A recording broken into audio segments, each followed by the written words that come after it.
नमस्कार। योग दर्शन जो पतंजलि योग सूत्र था उसको कंप्लीट करने के बाद जो है मैं आज एक नए टॉपिक पे बात करना चाहता हूँ, जिसका जो है तंत्र दर्शन। तंत्र दर्शन क्योंकि ये तंत्र जो नाम है इसको हमारे समाज में एक गलत दृष्टि से देखा गया काफ़ी समय से। इसलिए मैं पहले ही सभी लोगों से रिक्वेस्ट करना चाहता हूँ, इसको धार्मिक दृष्टिकोण से ना देखा जाए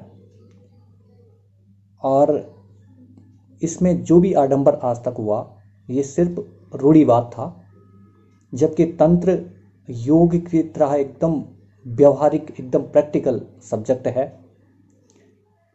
तंत्र उसी प्रकार मोक्ष का मार्ग प्रशस्त करवाता है जिस प्रकार से योग करवाता है।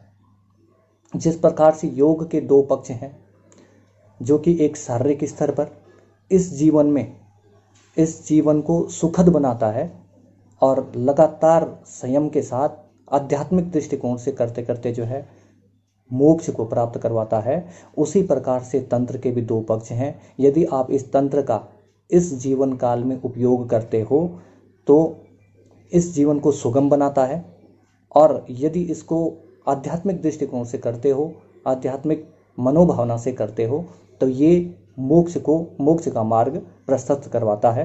इसलिए तंत्र योग का एक हिस्सा है। तंत्र योग जो है तंत्र योग भी जो है अष्टांग योग की तरह, हठ योग की तरह एक योग मार्ग है।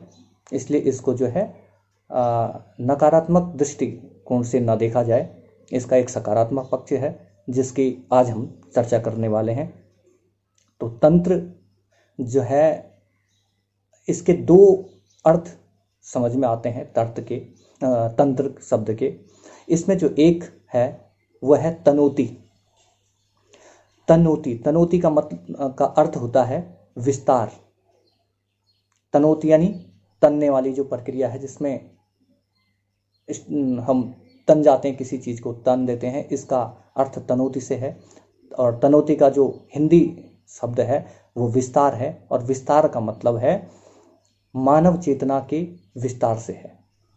मानव की जो चेतना जो संकुचित हो चुकी है, जिस चेतना में सिर्फ भौतिकवाद दिखता है, उस चेतना का विस्तार करके जो है भौतिकता से आध्यात्मिकता की तरफ ले जाने का एक प्रक्रिया, उसका नाम तंत्र है। और दूसरा अर्थ इसका जो है तार्यते है।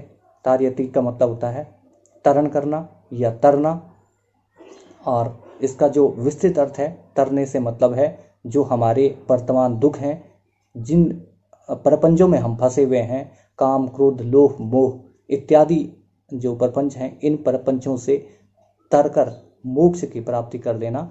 ये दो शब्द इसके आते हैं। पहला शब्द है तनोति और दूसरा शब्द है त्रायति। तो ये दो शब्द हैं। ईशान गुरुदेव पद्धति में जो है तंत्र में 6 विचारों का वर्णन हुआ है। उन्होंने 6 प्रकार के जो शब्द दिए हैं, और इन 6 शब्दों की व्याख्या करके उन्होंने तंत्र योग का जो निचोड़ उन्होंने बताने का प्रयास किया है। ईशान गुरुदेव ने इनकी पद्धति में जो 6 विचार हैं। पहला जो विचार है वो पशु है, दूसरा पास है, तीसरा पति है, चौथा शक्ति है, और पांचवा विचार है, और लास्ट वाला जो छठवां है वो क्रियाचार है। तो इन 6 को मैं एक एक करके बताता हूँ। सबसे पहला जो पशु शब्द है, पशु विचार जो है, पशु विचार में उन्होंने जीवात्मा जो है उसकी पूर्ण विवेचना की है कि जीवात्मा क्या है। इसका जो पूर्ण व्याख्या उन्होंने उसी रूप में किया है कि जीवात्मा यानी कि पुरुष तत्व से जो हटकर जब आत्मा भौतिकवादी हो जाती है और जीव के साथ मिलकर वो जीवात्मा का निर्माण करती है, और लगातार जो है जन्म मरण के बंधनों से जो है घूमती रहती है, इसलिए इसको जो है जीवात्मा कहा है। जो अनंत दुखों से घिरी हुई है, जिन दुखों का कोई अंत नहीं है, इस प्रकार की दुखों से घिरी हुई आत्मा जीवात्मा है। उसके बाद उन्होंने पास कहा, पास का अर्थ होता है बांधना। बांधने से मतलब है जो कर्म के बंधनों से बंधा हुआ है, कर्म के बंधनों से बंधा हुआ जो है वो पास है, और इसका जो मूल कारण वो अविद्या है। तीसरा उन्होंने पति कहा। पति का अर्थ है शिव तत्व से। शिव तत्व यानी कि जो अद्वैत की अवस्था में विद्यमान है। शिव तत्व यानी जो अद्वैत की अवस्था में विद्यमान है। अद्वैत का मतलब क्या होता है? आ का मतलब नहीं, अद्वैत का मतलब दो, यानी कि दो नहीं है, आत्मा और परमात्मा दोनों एक ही हैं। इस सिद्धांत का नाम अद्वैत सिद्धांत है। तो इसमें इन्होंने जो है पति शब्द से जो है इस अद्वैत को प्रदर्शित किया है। और चौथा जो है वो शक्ति है। शक्ति शिव का व्यवहारिक रूप है, शिव का ये क्रियात्मक रूप है, और ये शिव का ये क्रियात्मक रूप ही सृष्टि की संरचना करने का कारण है। शिव एक निराकार अवस्था है, एक अक्रिय अवस्था है इस भौतिक युग में, और शक्ति जो है क्रियात्मक अवस्था है। शक्ति के द्वारा ही संपूर्ण भौतिक जगत का निर्माण बताया गया है, और इसका मूल कारण जो है सृष्टि का या जीवन का जो मूल कारण बताया गया है वो शक्ति है। और पांचवा जो कारण उन्होंने बताया विचार, ये तंत्र साधना का सैद्धांतिक पक्ष है। विचार जो है तंत्र साधना का सैद्धांतिक पक्ष है, जिसमें उन्होंने अलग अलग सिद्धांत प्रस्तुत किए हैं। और लास्ट वाला जो है वो क्रियाचार है। क्रियाचार जो है तंत्र का व्यवहारिक पक्ष है। तो तंत्र साधना की ये जो 6 पक्ष उन्होंने बताए, पशु, पास, पति, शिव, शक्ति, विचार और क्रियाचार। तो क्रियाचार जो है सबसे महत्वपूर्ण है वर्तमान समय के लिए। क्रियाचार का मतलब जो तंत्र का व्यवहारिक पक्ष है वो पक्ष हमारे लिए ज़्यादा बेनिफिशियल है, क्योंकि जब हम व्यवहारिक पक्ष को समझेंगे, जब हम तंत्र के व्यवहारिक पक्ष को समझेंगे और उसमें लगातार अनुसरण करेंगे तो हम उसके सिद्धांतों को समझ पाएंगे। और जब हम सिद्धांतों को समझ पाएंगे तो अद्वैत का जो सिद्धांत है, जो शिव का जो सिद्धांत है, उसको जब हम समझ पाएंगे तो उसके बाद हम जो है इस बंधन को तोड़कर और वापस इस जीवात्मा को सभी बंधनों से मुक्त करके जो है शिव तत्व में विलीन करने में सक्षम हो सकते हैं। तो क्रियाचार इसका जो है सबसे महत्वपूर्ण पक्ष है। इसलिए तंत्र जो है सैद्धांतिक पक्ष के साथ साथ व्यवहारिक पक्ष भी रखता है। इसका जो पूरे तंत्र का, अगर पूरा तंत्र आप पढ़ लीजिएगा तो उसका एकमात्र उद्देश्य है मानवीय चेतना का विस्तार करना, मानवीय चेतना का आध्यात्मिक विस्तार कर देना, और सभी प्रकार के जो अविद्याएं हैं उनको पूरी तरीके से समाप्त कर देना। ये इसका मूल उद्देश्य है। तंत्र योग साधना के 3 प्रमुख आधार हैं। तंत्र योग साधना के जो है 3 प्रमुख आधार बताए गए हैं, जिनमें एक शिक्षा है, दूसरा क्रिया है, और लास्ट जो है वो चर्या है। तो सबसे पहला जो शिक्षा है, शिक्षा क्या है? तंत्र योग का साधना पक्ष है। शिक्षा तंत्र योग का साधना पक्ष है, जो जीवन में आध्यात्मिकता को स्थापित करता है। जब हमें तंत्र योग का शिक्षण प्राप्त होता है तो उससे जो है हम लगातार इसके सैद्धांतिक पक्ष को जानते हैं, और धीरे धीरे हमारे चेतना जो है आध्यात्मिक होने लगती है, हमारे अंदर सात्विक प्रवृत्ति उत्पन्न होने लगती है। उसके बाद जो इसका दूसरा पक्ष है वो क्रिया पक्ष है, जो कि कर्मकांड के माध्यम से जो है आजकल हम, क्योंकि पितृपक्ष भी चल रहा है, कर्मकांड का इसमें विशेष महत्व है। पितृपक्ष का जो वैज्ञानिक स्वरूप है इस पर भी किसी दिन चर्चा करेंगे, लेकिन अभी हम सिर्फ तंत्र को जानने का प्रयास कर रहे हैं। इसके जो 3 पक्ष, सबसे पहले शिक्षा है, जब हमारा चेतना आध्यात्मिक होने लगती है उसके बाद हम कर्मकांड यानी क्रिया के रूप में जो है हस्त क्रिया के रूप में इसको करने का प्रयास करते हैं। और लास्ट जो इसका तीसरा पक्ष जो है वो चर्या है, जीवन में अनुशासन और नियमों का संचार करना जो है ये चर्या है। तो ये 3 सिद्धांत है। शिक्षा यानी कि सबसे पहले इसके आधार को जानना, इसके सिद्धांतों को जानना। जब हम इनको जान लेते हैं तो हमारा जो चेतना है उसमें विस्तृत होने लगती है, और हमारा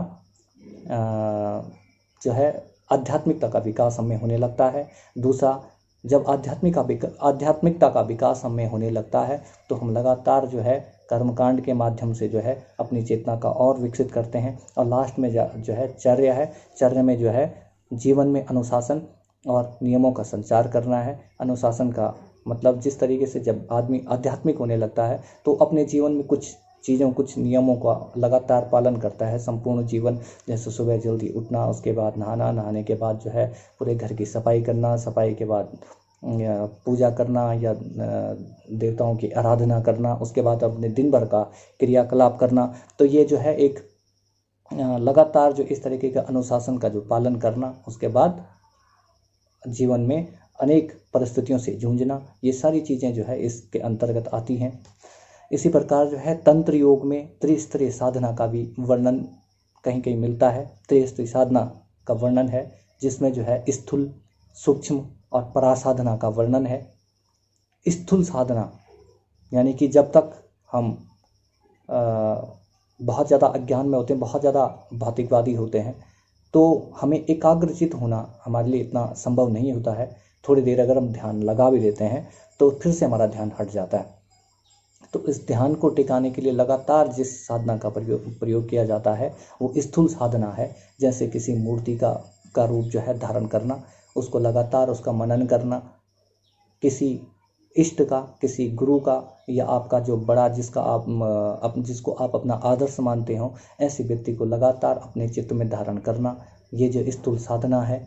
जैसे हम स्थूल साधना करके अपने आप को एकाग्र कर लेते हैं, इसके बाद हम सूक्ष्म साधना पे आते हैं। सूक्ष्म साधना में हम अपने हृदय स्थल पर या किसी भी ऐसी चीज़ पर जो दिखती ना हो, ऐसी चीज़ पर अपना ध्यान स्थापित कर सकते हैं। और अंत में जो है परासाधना है, जो कि अंत में मोक्ष की पराकाष्ठा है, उस प्रकार की साधना करते हैं। तो ये त्रिस्तरीय साधना है। और तंत्र साधना के जो दो प्रमुख साधन हैं, जो सबसे व्यवहारिक साधन हैं, इनमें एक तो है भावना और दूसरा है कुंडली। तो भावना का अर्थ जो है भाव से है। यदि आप लगातार कोई अनुष्ठान करते हैं और उस अनुष्ठान में आपका भाव नहीं है, तो वो अनुष्ठान तब तक फलित नहीं होगा जब तक आपके अंदर भाव उत्पन्न नहीं होता है। भाव उत्पन्न होने से, इसका देखिए एक वैज्ञानिक पक्ष में बताता हूँ। जब हम कोई अनुष्ठान करते हैं, अनुष्ठान करने से हमारे अंदर एक भाव उत्पन्न होता है। भाव का मतलब होता है एक सकारात्मक भाव उसमें हम उत्पन्न करते हैं, जिसमें हमें ये लगता है कि हमने जो कार्य, जो अनुष्ठान किया है, ये उचित किया है, ये सही तरीके से संपूर्ण हो चुका है। हमारे जो इष्ट देव हैं, जो हमारे आराध्य हैं, वो हम पे अब प्रसन्न हैं और इसके फलस्वरूप जो है हमारा जीवन अब ईजी होगा, हमें सफलताएं प्राप्त होंगी। लगातार जब हम इस तरह की भावनाओं को उत्पन्न अपने करते हैं, तो भावनाओं जैसे जैसे हम जो है ये सकारात्मक भाव अपने अंदर पैदा करते हैं, तो हमारे शरीर में अलग अलग हार्मोन्स, पॉजिटिव हार्मोन्स जो है निकलने शुरू होते हैं। और जब वो हार्मोन्स हमारे शरीर में निकलने शुरू होते हैं, तो उसके कारण हमारी जो क्रियात्मक है, हमारी जो क्रिया करने की जो दर है वो बढ़ जाती है, हमारे जो कर्म करने की जो दर है वो बढ़ जाती है। सकारात्मक कर्म हम जो है जीवन में करना शुरू कर देते हैं। और जैसे जैसे हम कर्म करते हैं सकारात्मक, तो उनके रिजल्ट भी हमें सकारात्मक तरीके से मिलने शुरू हो जाते हैं। तो ये भाव है। इसलिए जो है किसी भी क्रिया में, योग की किसी भी क्रिया या अष्टांग योग का भी अगर हम बात करते हैं, अगर हम आसन की भी बात करते हैं, आसन को अगर हम सकारात्मक भाव से ना करें, तो भले ही हम शारीरिक स्तर से फ्लेक्सिबिलिटी प्राप्त कर लें, लेकिन हमको उसका जो आध्यात्मिक और चेतना विस्तार के लिए जो उसका उद्देश्य है, वो उद्देश्य पूर्ण नहीं हो पाता है। तो ध्यान रखिएगा, किसी भी प्रकार की साधना, चाहे वो तंत्र साधना हो, चाहे मंत्र साधना हो, चाहे अष्टांग योग की साधना हो, चाहे कोई सी भी साधना, चाहे आपकी कर्म साधना हो जो आप अपने कर्म स्थल में करते हैं, अगर उसमें आपका भाव सकारात्मक नहीं है, आप भावनात्मक तरीके से अगर आप अपने प्रोफेशन से नहीं जुड़े हुए हैं, तब तक आप जो है उसमें सफलता प्राप्त नहीं करते हैं। क्योंकि भाव से हमारे अंदर अलग अलग प्रकार के रसायन उत्पन्न होते हैं, और ये रसायन जो है हमें कार्य करने के लिए प्रवृत्त करते हैं। और जब हम कार्य करते हैं तो कार्यों का हमें जो है फल मिलता है, रिजल्ट मिलते हैं, और जो रिजल्ट हमें जो है तरक्की प्रदान करते हैं। इसलिए भाव या भावना पक्ष जो है तंत्र में भी एक विशेष मायने रखता है। और दूसरा कुंडलिनी है। कुंडलिनी एक बहुत बड़ा विज्ञान है, योग भारतीय दर्शन का एक बहुत बड़ा विज्ञान है कुंडलिनी। इस पे किसी और दिन बात करेंगे। एक कुंडलिनी है जो मूलाधार चक्र में विद्यमान है। लगातार इसकी साधना करने से ये जो है आज्ञा चक्र में शिव जो हैं उनसे मिलती है और मनुष्य की जो जीवात्मा है, जो जीवात्मा को तरा देती है, मोक्ष प्राप्त करवाती है। तो इस तरीके से जो है तंत्र योग का जो बेसिक कंसेप्ट है, इस पर हमने आज बात की। हमारा सिर्फ ये बताने का मतलब है कि जो तंत्र है ये जिस तरीके से बीच में इसको रूढ़िवाद के रूप में जन्म दिया गया और लोगों के मन में इसके लिए इसके द्वारा जो है भय पैदा हुआ, इस तरीके की कोई विधि तंत्र में नहीं है। जिन लोगों ने नकारात्मक भाव से तंत्र का प्रयोग किया उनको नकारात्मक रिजल्ट मिले हैं, लेकिन तंत्र का अगर आप सकारात्मक भाव से उपयोग करते हैं, इसका व्यवहारिक पक्ष को वास्तविकता से कर्मकांड वाले जो पक्ष है इसको अगर आप सही से करने का प्रयास करते हैं तो इसके सकारात्मक रिजल्ट मिलते हैं। आज इतना ही, फिर अगले टॉपिक पे किसी पे बात करेंगे। बहुत बहुत धन्यवाद।